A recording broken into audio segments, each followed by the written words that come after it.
এই শীতের মরশুমে আলুর অনেক রকম রেসিপি বাড়িতে রান্না করে চিরাচরিত রান্না থেকে একটু আলাদা রকমের রান্না আমরা করে নিতেই পারি।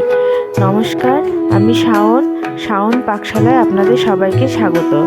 আজকে এই আলু এবং ক্যাপসিকামের সহযোগে এই রেসিপিটা আপনারা বাড়িতে করে নিতে পারেন। ভিডিওটি স্কিপ না করে সম্পূর্ণ দেখার অনুরোধ রইল। আশা করি আপনাদের সবার খুব ভালো লাগবে। রান্না শুরু করছি শাওন পাকশালা কবিতার ছন্দে। ভিডিও দেখে রান্না করুন মনের আনন্দে। নমস্কার বন্ধুরা, শাওন পাকশালাতে সবাইকে স্বাগত জানাই। আজকে আবারও রান্নার একটা নতুন রেসিপি নিয়ে এসেছি। আজকে আমি বানাবো আলু ক্যাপসিকাম দিয়ে একটা তরকারি।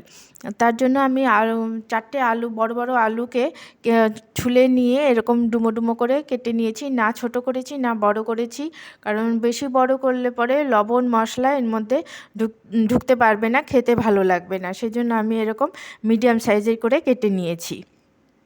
আর নিয়েছি ক্যাপসিকাম নিয়েছি একটা। আপনাদের কাছে ক্যাপসিকাম বেশি থাকলে পরে আর একটু বেশি দেবেন। আমার কাছে একটাই ছিল, ওই জন্য আমি একটাই কেটে দিচ্ছি। আর নিয়ে দুটো বড় বড় সাইজের পেঁয়াজ কুচি নিয়েছি, দুটো টমেটো কুচি নিয়েছি, 1 ইঞ্চি আদার টুকরো কুচি করে নিয়েছি, 4-5টা কাঁচা লঙ্কা কুচি করেছি, আর একটা গোটা রসুন ছুলে নিয়েছি।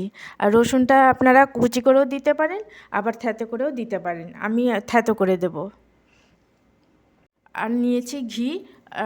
ঘিটা যদিও শেষে লাগবে, কিন্তু ঘি বা বাটার একটা লাগবে। আমি নিয়েছি ঘি। এখন আমি রান্নাটা করে নেব। আমি তেলটা বসিয়ে দিয়েছি, তেলটা গরম হয়ে গেছে। আপনারা যেটা আপনাদের কাছে অ্যাভেলেবেল থাকবে, সরষের তেল বা সাদা তেল, যে কোনো একটা দিয়েই করতে পারেন। আমি সাদা তেল দিয়ে করছি।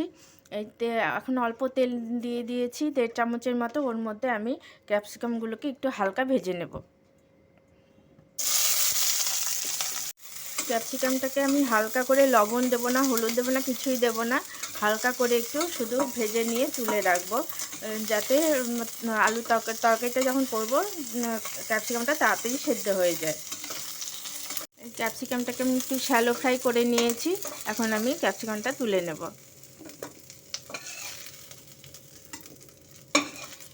আমি ক্যাপসিকাম ভাজা ওই কড়াইতেই আমি রান্নাটা করে নেব। ওর মধ্যে আমি আরও 1.5 চামচ তেল দিয়ে দিয়েছি। তেলের মধ্যে এখন সাদা জিরার ফোড়ন দিয়ে দেব। দিয়ে দিচ্ছি থেতো করা রসুন। আপনারা চাইলে কুচি করেও দিতে পারেন, যেটা আপনাদের সুবিধা সেটাই করবেন। দিয়ে রসুনটা একটু ভাজা ভাজা করে নেব। আঁচটাকে কিন্তু লো টু মিডিয়ামে রেখেছি। এই রসুনটা ভাজা ভাজা করে নিয়েছি। এখন এর মধ্যে দিয়ে দিচ্ছি পেঁয়াজ কুচি। পেঁয়াজ কুচিটা রসুনের সাথেই একটু ভাজা ভাজা করে নেব।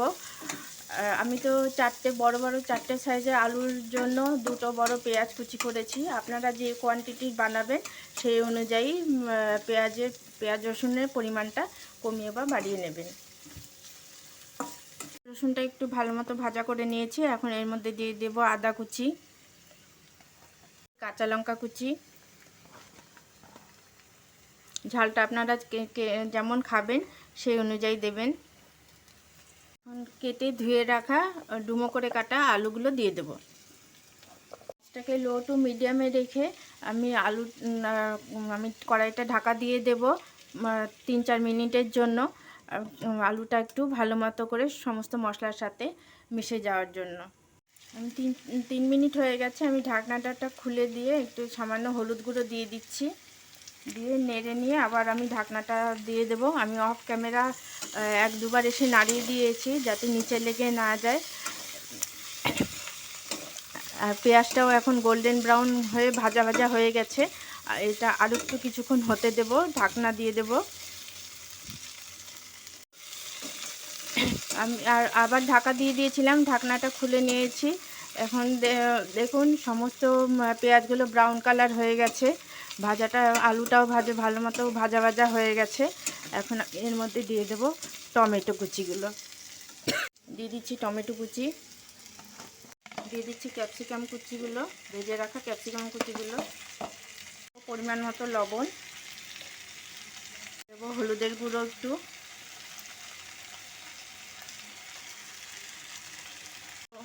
হাফ চামচের মতো ধনের গুঁড়ো